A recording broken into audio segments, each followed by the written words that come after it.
El general Tomás de Iriarte nació en Buenos Aires el 6 de marzo de 1794 y murió el 26 de mayo de 1876, en la misma ciudad. Fue un militar, escritor y pensador, pero, principalmente, su vida constituyó un testimonio fundamental de la historia argentina y americana del siglo XIX. Sus memorias, escritas entre 1835 y 1847, están conformadas por 12 volúmenes que comprenden más de 10.000 páginas. En ellas narra la lucha en España contra Napoleón, la guerra de independencia en América, la campaña de Argentina contra el Imperio del Brasil, la caída del gobernador de Buenos Aires, Manuel Dorrego, los inicios del gobierno de Juan Manuel de Rosas, la expedición del general Lavalle y el sitio de Montevideo de Manuel Oribe. Conoció además a muchos personajes notables de su tiempo, como el general José de San Martín, Carlos de Alvear, el rey Fernando VII, el virrey La Serna, Manuel Belgrano, Juan Martín de Pueyrredón, Bernardino Rivadavia, el presidente de los Estados Unidos James Monroe y el marqués de Lafayette. Los reveló en su vida íntima, con sus defectos y virtudes, además de exponer las ideas políticas que los movían. Respecto a Iriarte, el historiador argentino Enrique de Gandía, editor y comentador de sus memorias, afirma: no interpreta, refleja, no explica, describe. Las interpretaciones y explicaciones surgen solas de la presentación de los acontecimientos, de la reproducción exacta de las conversaciones, de los cuadros llenos de color y vida que hace desfilar ante nosotros. Es, incuestionablemente, el testimonio más valioso de nuestra historia para revelarnos la verdad del drama ideológico que dividió las conciencias de españoles y americanos cuando los ideales del liberalismo se enfrentaron a los principios del absolutismo. Como testigo directo de estos hechos y personajes, sus memorias constituyen un testimonio de extraordinario valor, con una riqueza de datos casi insuperables en la historiografía argentina y americana. Pero existe otro tema fundamental que puede hallarse en sus memorias: las sociedades secretas. En efecto, el testimonio de Iriarte es muy valioso para conocer la existencia de las sociedades secretas durante el período de la independencia, como por ejemplo la Logia Lautaro. Los episodios que menciona son numerosos, pero en esta ocasión voy a centrarme en el primero de ellos: su propia iniciación a bordo del buque que lo trasladaba desde España hacia América. En 1816, el joven Tomás de Iriarte se encontraba en Cádiz. El servicio militar español le causaba un gran tedio y sentía cada vez más ansias de viajar a América para separarse de las banderas españolas y abrazar la causa americana. El brigadier José de la Serna había sido nombrado general del ejército realista del Alto Perú, Bolivia. Cuando éste fue a Cádiz a embarcarse, Iriarte contrajo una relación cercana con él. La Serna le manifestó una particular distinción y lo instó para que lo acompañase. Finalmente, Iriarte fue persuadido y fue aprobada su solicitud para ser destinado al ejército que la Serna iba a mandar en América. El 10 de mayo de 1816, el buque La Venganza se hizo a la vela, e Iriarte narra las discusiones políticas que se daban entre los viajeros. Por un lado, los liberales, y, por el otro, los absolutistas, cuyas discusiones acaloradas se daban principalmente en la mesa. Había una guerra declarada entre ambos bandos, por lo que fue necesario convenir por ambas partes el abstenerse de hablar de todo lo que tuviese relación con la política. Posteriormente, se decidió dividir a los individuos en dos mesas separadas. Así cesaron estas cuestiones de partido, y en lo sucesivo reinó la mejor armonía. Esta separación estaba premeditada de antemano. Así, la causa indicada fue la ostensible. La oculta y principal era la de recibir a los que perteneciesen a la misma asociación. Había un a bordo, y no tardé en ser introducido en ella, como diré en su lugar. Iriarte descubriría pronto cuál era esta asociación. Iriarte, que había asistido asiduamente a las Cortes de Cádiz y aprendido allí las doctrinas del liberalismo, era un firme defensor del Partido Liberal. Las Cortes continuaban sus sesiones en la iglesia de San Felipe Neri. Los debates eran muy acalorados entre los dos partidos de serviles y liberales, y así siempre se sacaba algún provecho de asistir, pues las cuestiones que se ventilaban eran generalmente del mayor interés. La prensa periódica exasperaba los ánimos de los españoles, porque este instrumento poderoso no podía manejarlo bien una nación enervada con el despotismo de sus mandatarios después de una larga serie de siglos. La libertad suministraba una luz demasiado fuerte para que pudiera resistirla la débil vista de un pueblo fanático, supersticioso e ignorante, acostumbrado a no ver otros objetos que los instrumentos de su esclavitud. Sobre todo las masas no lo entendían, porque en España solo la clase media se había dedicado hasta entonces al estudio de los conocimientos que elevan el espíritu de las preocupaciones vulgares, dándole un temple incompatible con las prácticas del absolutismo. Asistía yo diariamente a las sesiones de las Cortes, y fue desde entonces que se arraigaron en mi corazón las nuevas doctrinas del amor a la libertad, llenándome de un entusiasmo que me ha costado después repetidas y crueles persecuciones, de que siempre me vanaglorié por haber sufrido en defensa de una causa tan justa.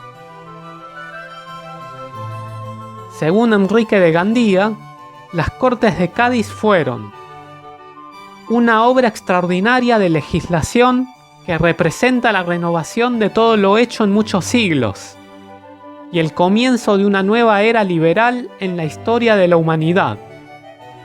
Una nueva legislación de espíritu liberal, fundamentalmente revolucionaria, que no solo significó una transmutación radical en la península, sino que inspiró a los políticos americanos, como a los integrantes de la Asamblea de Buenos Aires de 1813 y a los revolucionarios de Italia, Francia y otros países, que despertaron el gran cambio que se operó en toda Europa en contra de los sistemas absolutistas de gobierno.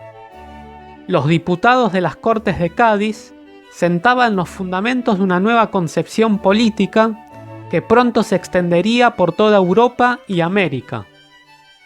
Así nació la Constitución de 1812, que fundó el moderno liberalismo político en España y en el mundo. Retomamos ahora el relato que efectúa Iriarte de su iniciación en la asociación que se encontraba a bordo del buque en el que viajaba. Fue durante esta navegación que tuvo lugar mi iniciación en los misterios de la masonería. Esta ceremonia se celebró el 24 de junio, día de San Juan. Yo había observado, desde que me embarqué, que Seoane me manifestaba gran afección y amistad, y que todas sus conversaciones concluían siempre por hacerme grandes elogios de la masonería. Tuve motivos para sospechar que él era un adepto, pero no se me ocurrió que a bordo hubiese una logia. Fui introducido en ella con todas las ceremonias rituales. El local era el camarote del segundo comandante Pardo. La hora, las 12 de la noche. Todos dormían, a no ser los centinelas que corrían la palabra. Otro camarote estaba destinado para cuarto de reflexiones. Cuando me desvendaron, después de prestar el juramento de orden, no fue poca mi sorpresa al verme rodeado de los que eran a bordo mis mejores amigos, todos con sus espadas desenvainadas y asestadas contra mi corazón. El orden jerárquico de aquellos caballeros era el siguiente: Valdés, venerable; Latorre, orador; Seoane, primer vigilante; Ferraz, segundo; Pardo, maestro de ceremonias; Bocalán, hermano terrible; Tena y Plasencia no eran dignatarios. Yo fui nombrado secretario.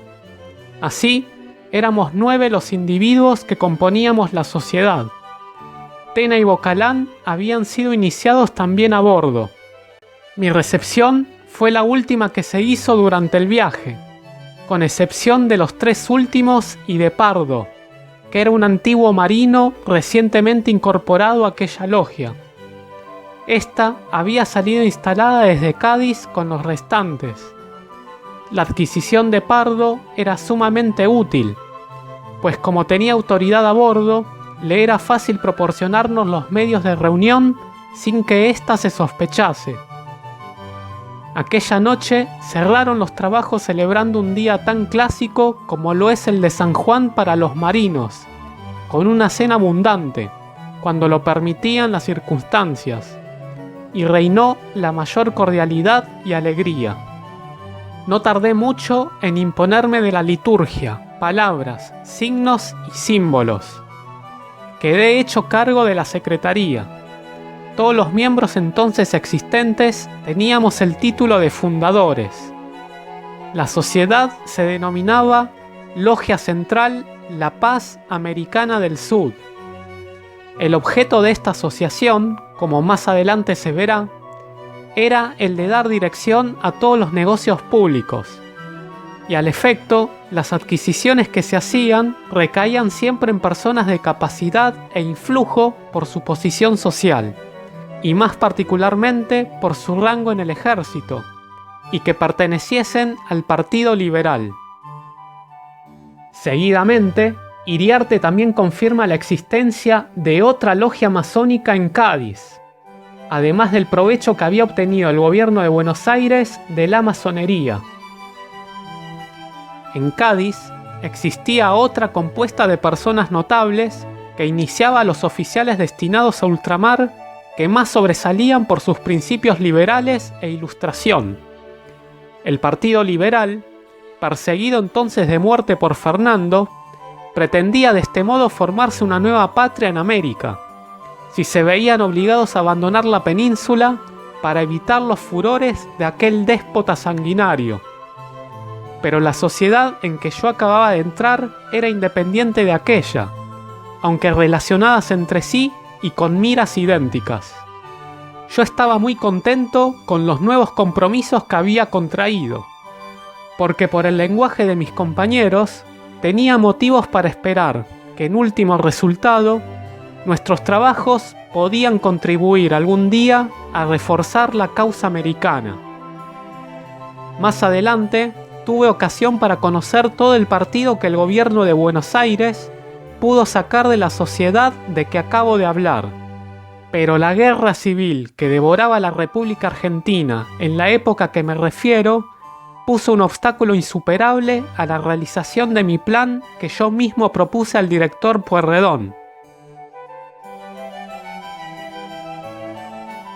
Haciendo un análisis de la iniciación que describe Iriarte, y ante cualquier suspicacia que pudiera surgir, especialmente por parte de ciertos historiadores católicos, podemos afirmar que la misma presenta características claramente masónicas.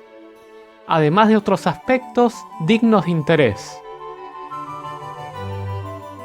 En primer lugar, la mención de la cámara o cuarto de reflexiones, en la que se coloca el candidato a la iniciación. Menciona ciertas características típicas de las iniciaciones masónicas, como los ojos vendados, la prestación del juramento y las espadas apuntando al corazón.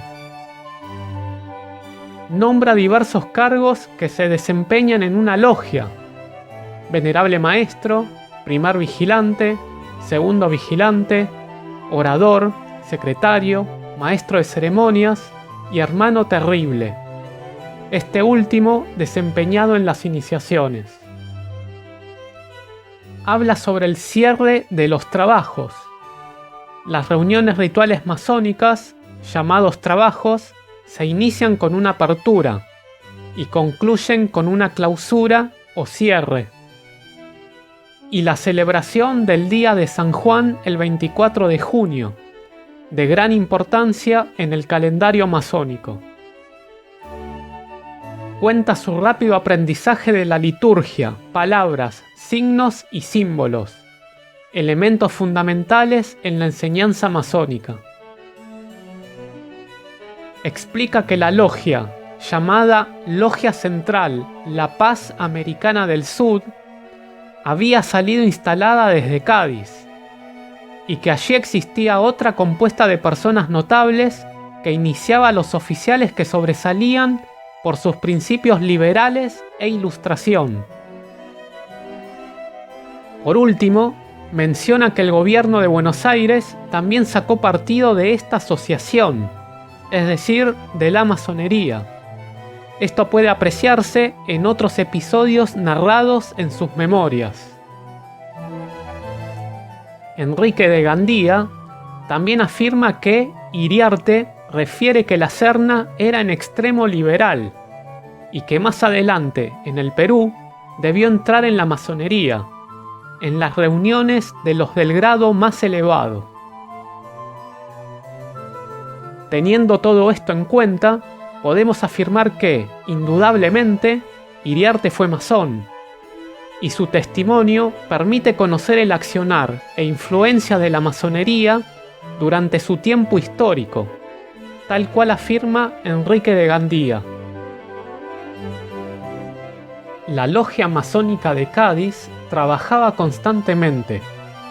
Ella instalaba logias a bordo de los buques que partían rumbo a América para que se conquistasen nuevos adeptos y se minase el ejército absolutista que iba a combatir contra los liberales hispanoamericanos del Nuevo Mundo. La masonería logró, de este modo, innumerables conversiones y, en forma indirecta, triunfos admirables. Iriarte, como la mayoría de los grandes hombres argentinos, fue masón, y esto no disminuye ni aumenta sus méritos. Esta comprobación histórica e indiscutible ha sido tergiversada en estos últimos años con el argumento más que falso de que las logias masónicas no eran masónicas, sino simples sociedades políticas que adoptaban todos los ritos, procedimientos, nombres, etc. de la masonería. Esta falsificación y tergiversación no puede ser más estúpida. Solo la ignorancia o el sectarismo son capaces de explicarla y sostenerla.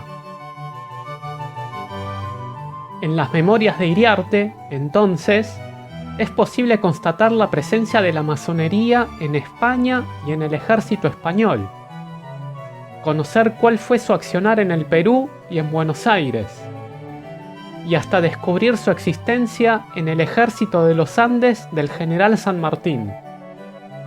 Es aquí donde radica la importancia principal de estas memorias para el estudioso de la masonería, que encontrará en ellas un testimonio fundamental y sorprendente. Lo que él cuenta de las sociedades secretas en Andalucía y en América constituye la prueba terminante de que la masonería tuvo una influencia muy grande y en mucha parte desconocida en la independencia de la América hispana y, lo que es aún más valioso, de que la masonería era realmente masonería y no una sociedad que imitaba las ceremonias masónicas.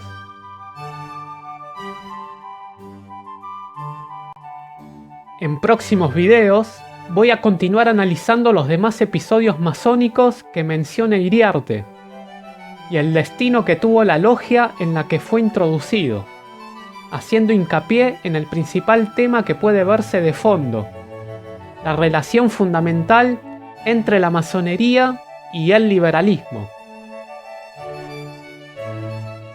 Respecto a esto, y citando nuevamente a Enrique de Gandía, las memorias de Iriarte han hecho comprender y demostrado que la fuerza que impulsó la independencia hispanoamericana fue la política y filosofía del liberalismo. Muchas gracias y hasta el próximo video.